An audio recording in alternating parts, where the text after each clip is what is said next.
Guys, dito na naman po ako sa aking karabrabungan. Ayan, sinesearch na naman namin ang karabungan. Dito po namin kinukuha yung rabong. Ayan si Pare Atoy. Ayan, Tidona, kukuhanan ka namin ng rabong Baka sabihin mo naman na ako to. Ayan, kapal. Marami malawak to yung farm namin Hindi dito. lang alam ng mayari. Ano pare? Tinanim namin to nung nandito pa yung bodega dati. Pasukin na natin to. Baka tirahin pa ng iba. Tirahin na natin yan. Yan.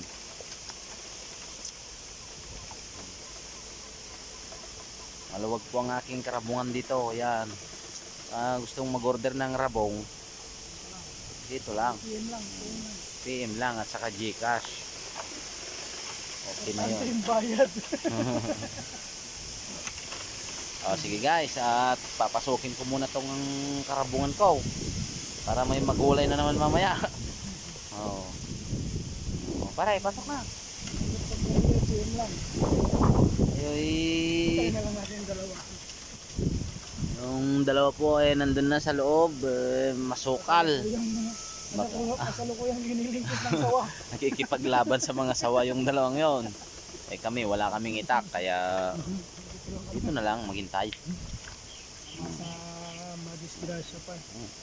Mahirap po yung walang panlaban sa ahas.